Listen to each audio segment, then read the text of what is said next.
Happy mother sucking Friday. Happy mother sucking Friday. I just want y'all to know that I told y'all the bucket hat is my signature. I don't care if my hair is done or not, in which my hair is done. You dig? Shout out to my stylist TK. But yeah, you know what I'm saying? She got your girl in the game. You dig? Ooh, yeah. And I know you probably like, why you holding the mic? I don't know why. I don't know why. If I sound a little under the weather, it's probably because I was at the time. Because by the time you're seeing this, hopefully I'll be good to go.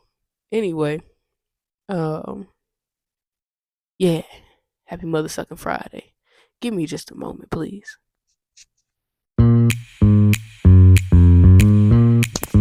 Alrighty. That feels better. I hope y'all doing alright this here Friday. Because I'm doing wonderful. Uh dang, I left my other phone over there. Excuse me, I'll be um once again, happy Friday. Y'all know what today is. Smoothie break Friday. So it's 5 p.m. Friday. It ain't 95 degrees no more. It's more like 66. But hey guys, if you've been rocking with me, then you know we're on episode 9. Next week will be episode 10, and after episode 10, I'm gonna probably add something new to my channel for this podcast. But either way it go, once again, happy Friday. Y'all know how I do it, baby. We're on episode 9. Episode 1 was Kimber. Episode 2 was Hello. Episode 3 was Mia Copel. Episode 4 was Divorcing the Black. Episode 5 was Who's Cheating Who. Episode 6 was The Deliverance. Episode 7 was Hotel Rwanda. Episode 8 was Who Made a Potato Salad. And like I said, we on episode 9. I'm going to dive on into it, baby. Episode 9, it's another Tyler Perry film. I just was watching it while my stylist was doing my hair, and I'm like, I might as well just go ahead and talk about it since I already watched it. Diary of a Mad Black Woman. I don't care what y'all say. That's probably one of his best films ever created. I don't care if you disagree. It was a good film. Hate all you want to, but TP is one of my favorite producers, film creators, hands down. Well, the laptop's only open so I can go off the character listing because I really don't need no notes for this movie. It's self-explanatory. But as I like to always do, is introduce the cast to y'all. So let's start with number 1, Kimberly Elise, who plays Helen McCarter. And this might sound wrong, y'all, but every time I think of Kimberly Elise, I think of this clip right here. I need that money. That clip is so funny, bro. You ain't gotta laugh if you don't want to, but that clip cracks me up. Then we got Steve Harris as Charles McCarter, and his most famous line. I mean, I guess with Kimberly Elise, I probably should have put her famous line from the movie, but that's the first thing I think of when I think of Kimberly Elise. But his most famous line in this movie is this one. Charles McCarter. I'm gonna die, Charles McCarter. And he definitely almost died, Charles McCarter. And then we got Shamar Moore as Orlando, Miss Cicely Tyson, R.I.P., as Myrtle Simmons, and Tamara Taylor as Deborah, Lisa Marcos as Brenda, and my bad, Tiffany Evans as Tiffany, which most people know Miss Tiffany Evans as "Making You My Promise Ring." That song, yeah, Promise Ring. That's Tiffany. And then we got Gary Anthony Sturgis. I don't know how to pronounce that last name. I think it's Sturgis, whatever. As Jameson, that cat always playing a bad guy in every film I've ever seen him play in. Daddy's Little Girls, Diary of a Mad Black Woman. Then it was 2 other movies. I can't think of the actual name of them, but this dude plays a bad guy in everything I've ever seen him in. It's like, dude, do you have any good in you? Damn. And then we got, of course, the man, the creator, the legend Tyler Perry as Medea, Brian, and Joe. Hate all you want to, but this man is a legend. He's an icon. He's a mogul. This man is just he's doing this big one. You know what I'm saying? Shout out to TP. Now, our honorable mentions is Miss Tamala Mann as Cora, of course. Chandra Corelli Young, she was a singer at Chandra's Place, which is a spot little spot that Shamar Moore and Kimberly Lee's character was at. And then we got Judge Maybelline. I cannot pronounce her last name, so when you see it on the screen, figure out how to pronounce it on your own. But we got Judge Maybelline in this thing. Christian Keys was in this thing. Judge Maybelline, of course, is playing a judge like always, and then Christian Keys is playing some guy who was proposing to a chick. And then we got Terrell Carter as Reverend Carter. And then we got E. Roger Mitchell as Calvin, and Carol Mitchell as Carol Mitchell Leon as Mildred. Um, Now the honorable mentions, I only gave you those because those are Tyler Perry hood legends. These people have been in countless films of Tyler Perry's, or at least countless plays, if you will. Except for Mildred, I've only seen her, I think, in maybe one or two of his things. Mildred was the lady who was smoking a reefer and got terrified of the rabbits. That's Mildred. So if you go watch the movie, that's who Mildred is.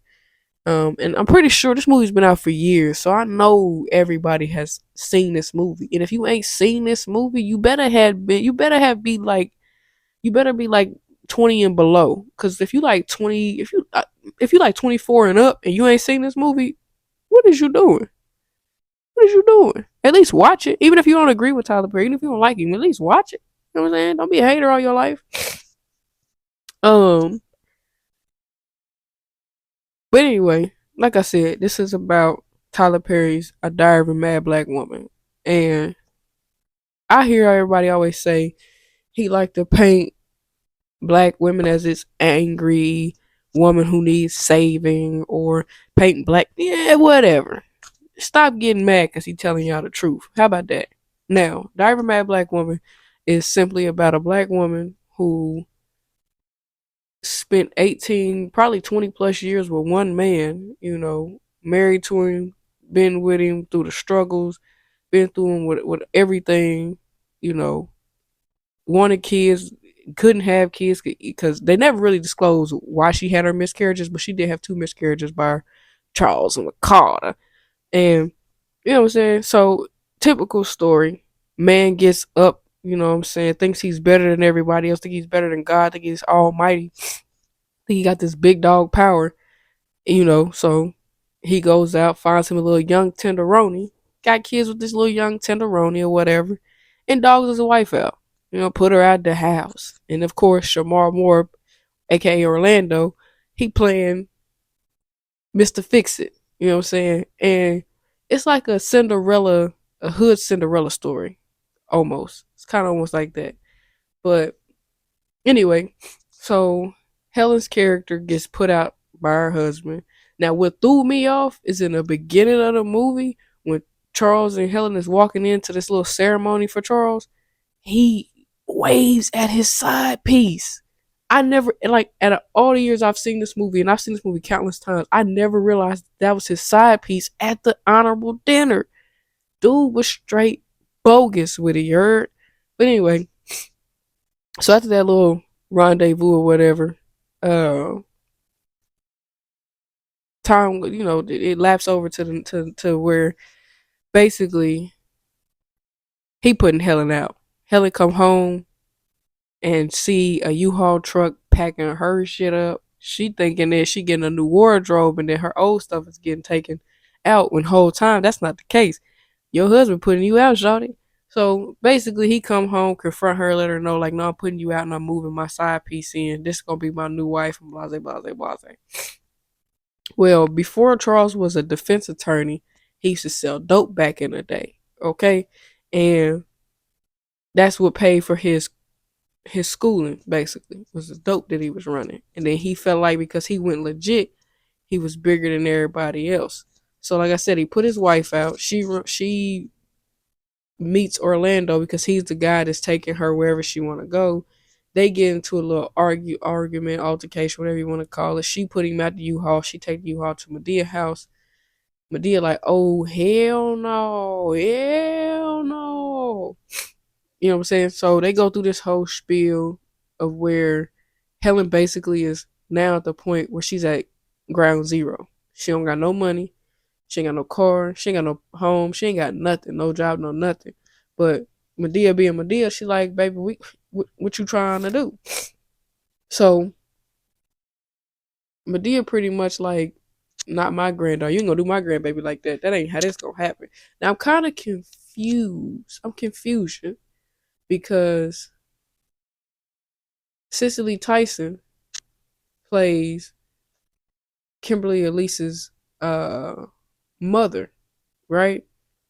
Has Medea Kimberly Elise's, oh, I'm sorry, how is Medea Helen's grandmama? I'm confused.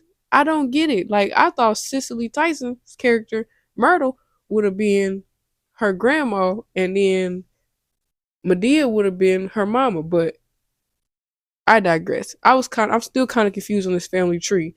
So I get that Helen is on Medea's dead husband's side of the family, but I'm still confused on how that's. I don't know. Whatever. But anywho, unless Medea like old men and got with an old Joe, whatever. Not even gonna go that deep into it. But anyway, so basically Helen goes through this moment of learning herself all over again, and learning to love herself. And during the elevation of Helen learning herself, they always say with the good comes the bad. So with her good started coming some bad, and bad came towards Charles's way. So Charles, his homie from back in the day, basically like, hey, I'm about to give you this much money. You need to get me off this case, bruh. Like, I killed the undercover cop. Oops, my bad. Now I need you to buy the judge, and I'm buying you. Get me off this case, right? So, of course, we all know how that ended up. Charles didn't get him off that case. He got found guilty. And he got found guilty. So he was like, oh, okay, bet. Now, here's my thing. The stupid security guard, because I ain't gonna call him an officer, because how'd you let this nigga get handcuffed? And in him, why he's in handcuffs, he's able to take your gun from you. It's like you wanted that to happen, because this dude takes your gun from you, elbow you in your stomach, and your little weak ass, excuse me, your little weak ass go falling down. Oh,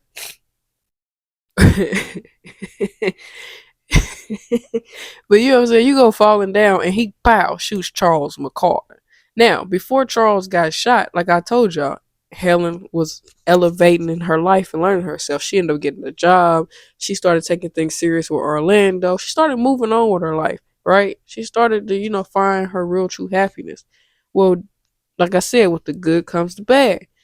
During that moment of her discovery and learning that she loves herself and learning that it's okay to love somebody else and that somebody else can really truly love her, while her and Orlando was chit chatting or whatever. And I skipped some stuff and I'm gonna go back to it in a minute, but I just kind of wanted to get to this part real quick for y'all. During her discovery of herself, let's do this like a flashback if we will. Helen went through each level of grief: anger, frustration, denial, um, I forget the name, the other name. But anyway, she went through all the stages of grief, right? And one of the stages of grief was revenge, right? And Medea tried to get her revenge in the beginning by going to the house and trying to force Charles to give Helen what she deserves. Charles wasn't having that. Now the little side piece was about to get I know whoop your ass by Medea. Okay? She's about to karate chop that little hoe. But like I said, I don't like to give away too much of the movie because some people probably never seen this movie. I don't know how you ain't, but whatever. So in that little flashback moment, if you will, this is what Helen went through. She went through these stages of grief almost, And then in her final peak of grief, which was supposed to be acceptance, is when Charles ended up getting shot, and she had to revert back to stage one, denial. She reverted back to denial, and it was like, lady, all this stuff this man put you through. He put you out your house. He took everything from you, and your grandma tried to get it back for you, but y'all ended up in jail, and that's where Judge Maybelline came in at. Uh, y'all ended up in jail for defacing his property or what have you, and whatever. Brian ended up getting them off, and then I believe Helen and Brian had a real good conversation about men and women's love, and in that moment in that scene, I kind of agree with what he said a little bit, but not 100%, because I feel like I can't specifically say one gender loves harder than another, and I can't say that one does or one doesn't, because I believe he was saying, excuse me, he was saying that men love as hard as women do, if not harder, because once they fall in love, they in it. You know what I'm saying? And I think that's true for both sides though, because once I'm a woman, so once I fell in love with my partner, it wasn't no turning my back unless he did something worth me turning my back on him for. Um, but I do believe that men know faster than women do. That I do believe. I think men know way faster than women do. I think men can be around a woman for 3 to 6 months and they can feel it. They can feel that that's the one for them. And it's so crazy because I've been around women who think that they felt that too, but I think for us it may take us a little bit longer just because sometimes some of us have been hurt, so we be on edge with people and we don't really trust them like that. But I feel like with men, they got some type of sense in them that they can smell it. You know what I'm saying? But I digress. Back to the movie. Anyway, so where was I at? Oh, so like I said, Helen went through a lot with Charles. So when she seen on the news he got popped, like I said, these flashbacks of things that he put her through, putting her out the house, showing you his side piece. You coming to bringing him food to work, and his side piece is there with the baby. You know what I'm saying? And you find out this man got kids with this woman, kids, and you lost your kids. Man, boy, look. But she went back, and she went back with the intentions of trying to help him. You know what I'm saying? She didn't go. I don't think she originally went with the intentions to get revenge. I think she went back with the intentions to actually literally help him. But here he go being a butthole because he I'm gone, gonna die, Charles McCarter. and she flipped the switch on him real quick. She went from being helpful to, all right, nigga, you done lost your mind, and she started getting even on him. She wasn't necessarily beating him, but she was definitely toying with that man's emotions and his feelings. You know what I'm saying? Because you paralyzed from the neck down. You can't do nothing. You can't defend yourself. You can't do nothing. You got to sit here and take this abuse.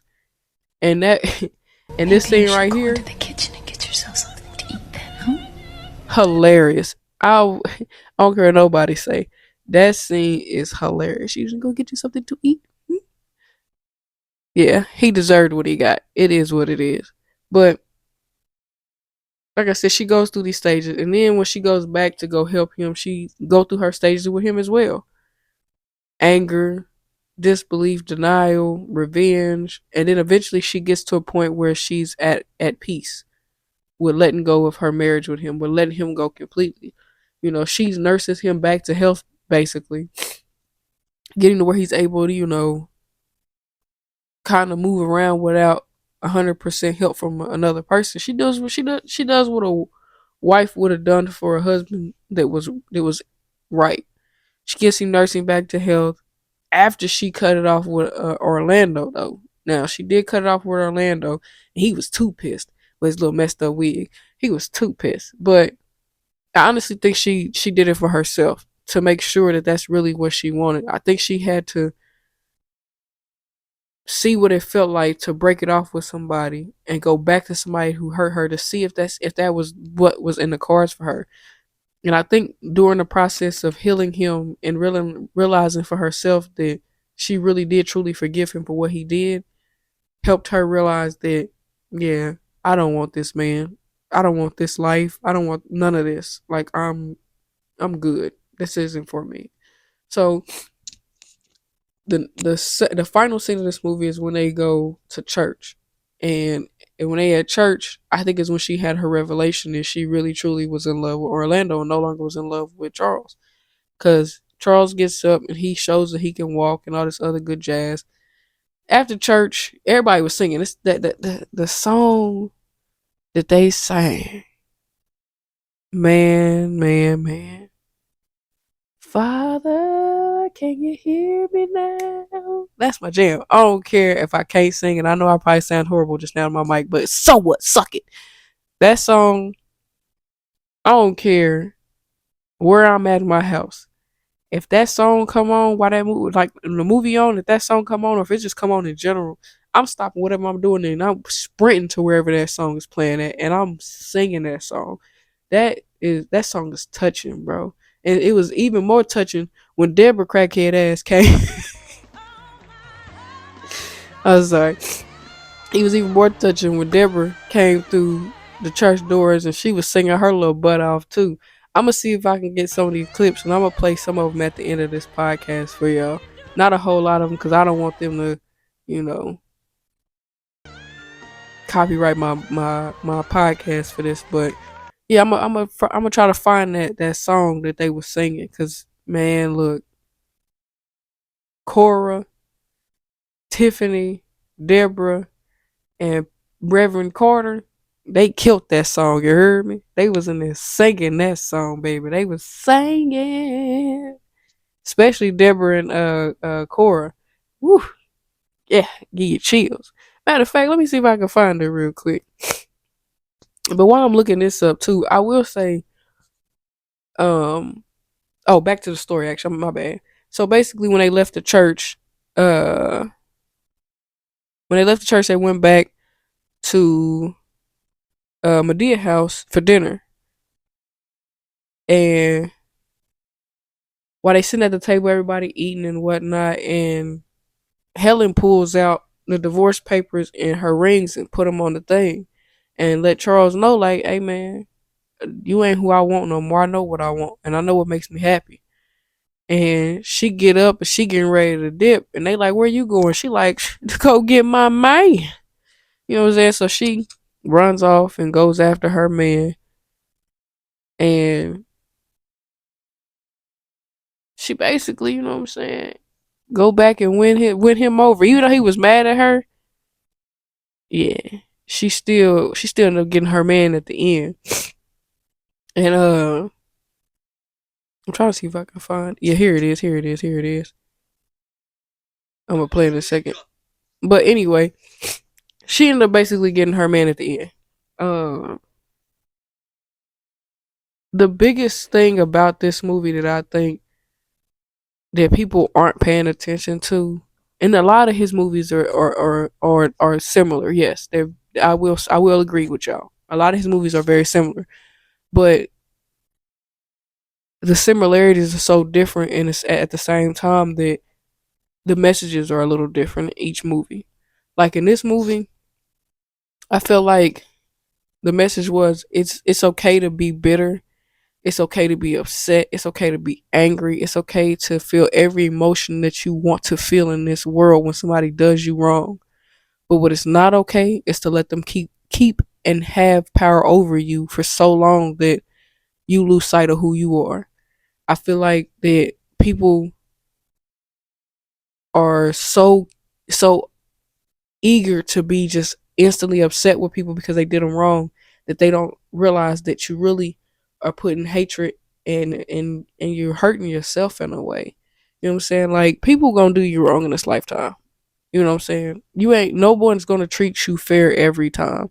You're gonna have a group of people who gonna love you and treat you with respect, but they can even hurt you at some point in time in your life.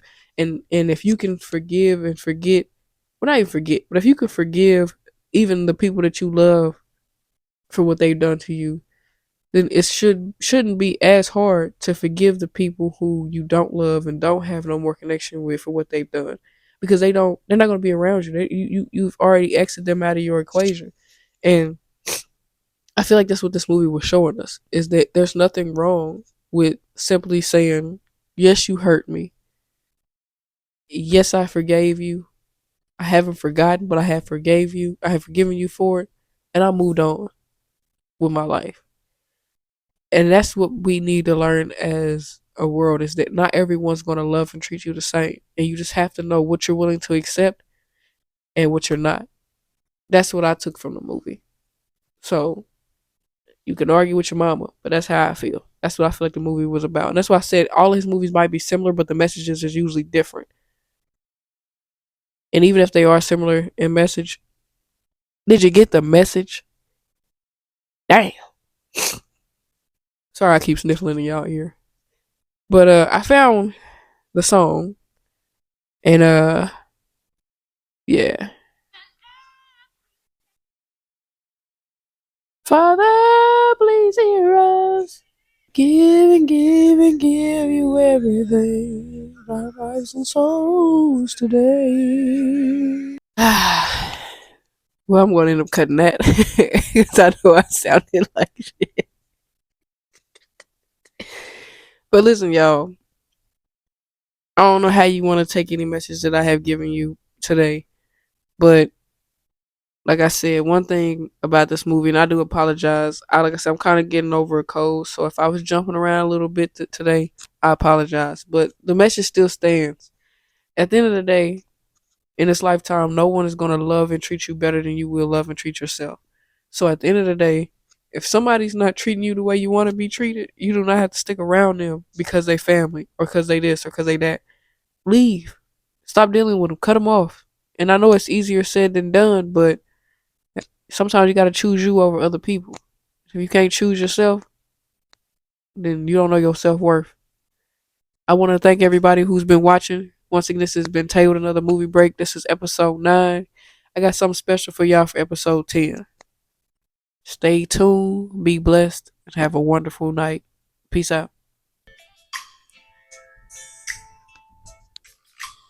I'm gonna sit down and sing to y'all real quick. Hold on. Just got paid.